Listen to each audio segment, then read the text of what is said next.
안녕하세요. 오늘의 교회를 섬기는 박종길 목사입니다. 하나님의 사랑은 우리가 죄악 가운데 거할 때 그 죄로부터 돌이킬 수 있도록 훈계하시고 또 권면하시고 또는 우리에게 사인을 보여주시는 거죠. 또한 하나님의 사랑은 우리에게 다시 기회를 주십니다. 하나님 우리를 포기하지 않으시고 기회를 통해서 하나님 앞에 온전히 바로 쓸 수 있도록 이끌어 주시죠. 오늘 사무엘하 12장 16절에서 31절을 통해 그런 하나님의 사랑을 나누기를 소망합니다. 사무엘하 12장 16절에서 31절 말씀입니다. 다윗이 그 아이를 위하여 하나님께 간구하되 다윗이 금식하고 안에 들어가서 밤새도록 땅에 엎드렸으니 그 집의 늙은 자들이 그 곁에 서서 다윗을 땅에서 일으키려 하되 왕이 듣지 아니하고 그들과 더불어 먹지도 아니하더라. 이래 만에 그 아이가 죽으니라. 그러나 다윗의 신하들이 아이가 죽은 것을 왕에게 아뢰기를 두려워하니 이는 그들이 말하기를 아이가 살았을 때에 우리가 그에게 말하여도 왕이 그 말을 듣지 아니하셨나니 어떻게 그 아이가 죽은 것을 그에게 아뢰 수 있으랴. 왕이 상심하시리로다 함이라. 다윗이 그의 신하들이 서로 수군거리는 것을 보고 그 아이가 죽은 줄을 다윗이 깨닫고 그의 신하들에게 묻되 아이가 죽었느냐 하니 대답하되 죽었나이다 하는지라. 다윗이 땅에서 일어나 몸을 씻고 기름을 바르고 의복을 갈아입고 여호와의 전에 들어가서 경배하고 왕궁으로 돌아와 명령하여 음식을 그 앞에 차리게 하고 먹은지라. 그의 신하들이 그에게 이르되 아이가 살았을 때는 그를 위하여 금식하고 우시더니 죽은 후에는 일어나서 잡수시니 이 일이 어찌 됨이니까 하니 이르되 아이가 살았을 때에 내가 금식하고 운 것은 혹시 여호와께서 나를 불쌍히 여기사 아이를 살려주실는지 누가 알까 생각함이거니와 지금은 죽었으니 내가 어찌 금식하랴. 내가 다시 돌아오게 할 수 있느냐. 나는 그에게로 가려니와 그는 내게로 돌아오지 아니하리라 하니라.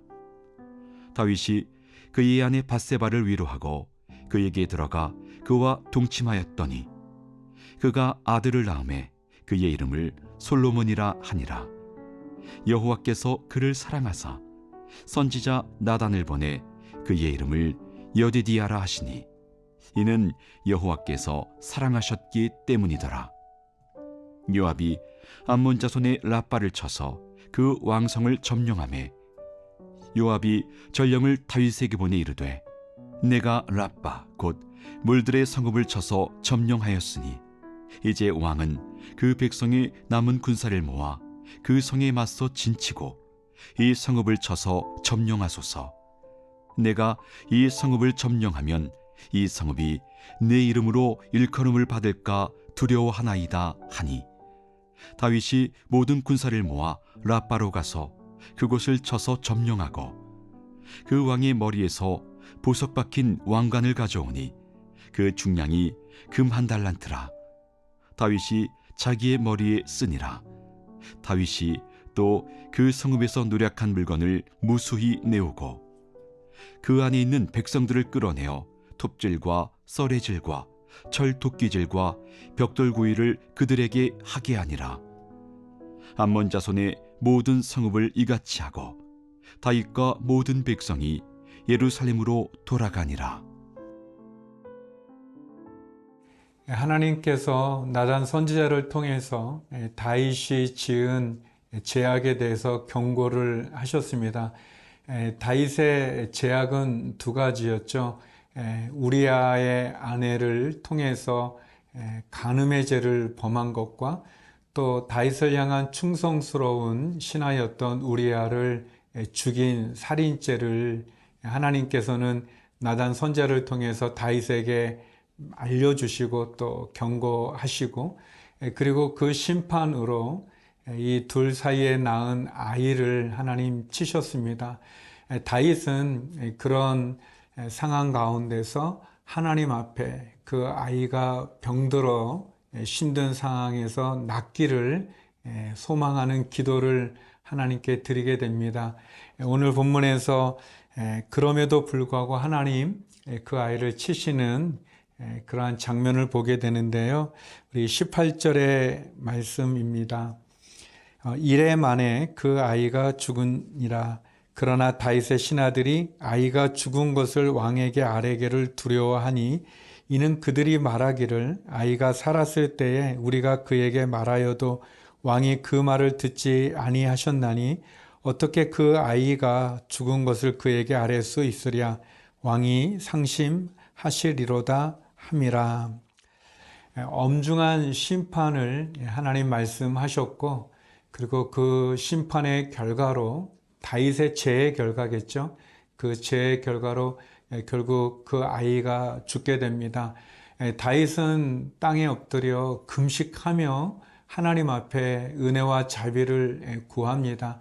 하나님의 엄중한 심판의 결과를 들었지만 그러나 하나님의 자비하심을 간구하는, 또 하나님께서 긍휼을 베풀어 주시기를 간구하는 그런 기도를 금식하며 드리지만 결국 7일째 그 아이는 숨을 거두게 됩니다.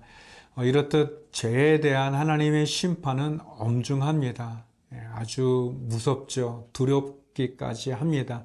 그래서 우리는 죄를 지을 때 늘 엄한 하나님, 정의의 하나님, 공의의 하나님 앞에, 심판의 하나님 앞에 두려움을 가지고 우리를 죄에서 돌이킬 필요가 있습니다. 신하들이 어떻게 해야 될지를 모릅니다. 왜냐하면 살아있을 때, 병들어 있을 때도 다윗이 이렇게 금식하며 움직이지 않고 참 전심으로 하나님께 매달리고 있는데 아이가 죽었다는 얘기를 어떻게 전할 수 있겠는가라는 그런 말씀이죠. 사랑하는 성도 여러분, 하나님 정확하신 분이십니다. 하나님 아주 그 무서운, 그리고 아주 빈틈이 없으신, 우리가 사람은 속일 수 있을지 몰라도 하나님을 속일 수 없습니다. 그것을 우리가 분명히 기억할 필요가 있고요. 또 그 죄에 대한 하나님의 심판이 너무 정확하지 않습니까? 분명합니다.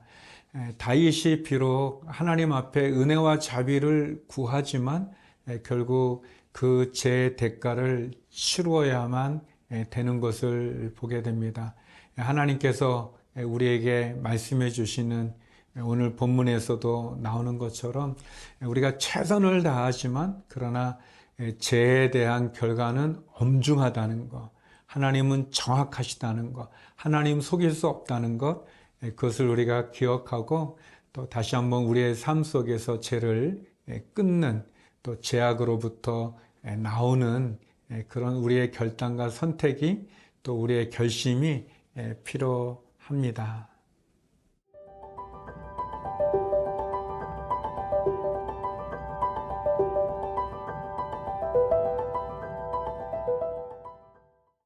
신하들이 이렇게 수군거리고 있는 그런 모습을 다윗이 보고 아이가 죽었구나 그렇게 생각하고 신하들에게 묻습니다. 아이가 죽었느냐? 그랬더니 신하들이 참 두렵지만 그러나 사실을 고하죠. 아이가 죽었다고 얘기합니다.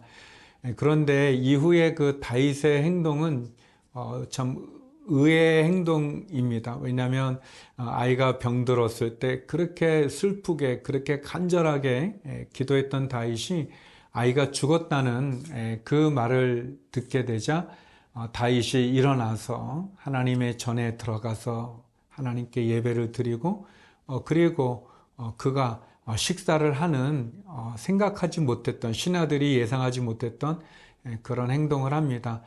그래서 신하들이 어떻게 된 겁니까? 라고 할 때 다윗이 말하죠. 혹시 하나님께서 그 아이를 긍휼히 여겨주셔서 살려주실까를 간구했지만 이제 아이가 죽었으니 그 아이를 다시 살릴 수 없으니 이제는 내가 하나님 앞에 바로 있어야 되겠다. 그런 모습을 보여줍니다. 어떻게 보면 우리가 하나님께서 결정하신 것을 어떻게 바꾸겠습니까? 그러나 다윗처럼 우리가 최선을 다해서 하나님께 기도하지만 그러나 그것이 결과가 이루어졌을 때 그때는 하나님을 원망하고 분노하고 하나님에 대해서 섭섭함을 느끼는 그것이 아니라 엄중한 하나님에 대한 제약에 대한 분명한 회개와 돌이킴과 함께 또 이제는 새롭게 하나님 내게 주시는 그 은혜를 사모하면서 새로운 출발하는 게 좋겠죠. 그래서 다윗이 다시 우리아의 아내를 밧세바를 위로하고 함께 잠을 자게 되고 하나님 또 은혜를 베풀어 주십니다. 25절인데요. 선지자 나단을 보내 그의 이름을 여디디아라 하시니 이는 여호와께서 사랑하셨기 때문이더라. 그럼에도 은혜를 베푸시는 하나님을 보게 됩니다. 다윗이 밧세바 낳았던 그 간음죄로 말미암아 낳은 아이는 하나님이 거두어 가셨지만 하나님 다시 은혜를 베풀고 회개하는 다윗과 또 이 가정에 또 귀한 아들을 주셨고 그래서 그의 이름이 솔로몬이다 이렇게 하시고 하나님이 사랑하신다 말씀하죠. 그리고 선지자 나단을 보내서 이름을 이제 여디디야, 그러니까 솔로몬은 평화라는 그런 이름의 뜻이고요. 여디디야는 하나님의 사랑을 입은 사람이라는 그런 뜻입니다. 하나님께서 사랑하시죠. 그리고 결국 이 솔로몬은 다윗의 뒤를 이어서 이스라엘을 또 하나님의 성전도 건축하고 이스라엘을 더 부강하게 하는 그런 왕이 되죠. 하나님께서는 그럼에도 불구하고 또 다윗이 돌이킬 때 그에게 은혜를 베풀어 주시는 분이십니다. 우리가 죄를 짓지 말아야 되겠죠. 또 죄의 그 끔찍한 결과로 인해서 우리가 참 어려움을 겪을 수 있습니다. 그것은 당연하겠죠. 그러나 하나님 우리를 포기하지 않으시고 그럼에도 또 기회를 주시고 또 은혜를 주시고 그리고 우리와 함께하여 주십니다. 그래서 우리가 어떤 죄를 지었더라도 돌이키고 회개하면 하나님 기회를 주시고 은혜를 주시는 분이십니다. 그 하나님을 만나야 될 것입니다. 여기 보면 나단이 심판도 하나님의 심판의 메시지도 전했지만 하나님의 그 사랑의 메시지도 전하지 않습니까? 사랑하는 성도 여러분, 하나님 안에서 기회를 얻으십시오. 은혜를 얻으십시오. 그것이 하나님 우리를 향한 마음입니다.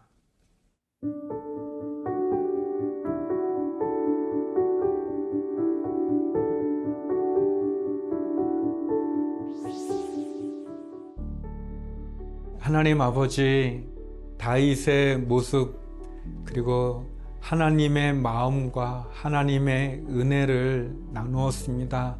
하나님 우리에게도 그런 은혜와 축복을 베풀어 주옵소서. 우리의 자녀들을 지켜주시고 병든 자를 치유하여 주시고 해외에 있는 한인들을 지켜주시고 죄를 끊고 하나님이 주시는 기회와 은혜를 통해 다시 전진해 나가는 저희들 되게 하여 주옵소서. 예수님 이름으로 기도드립니다. 아멘.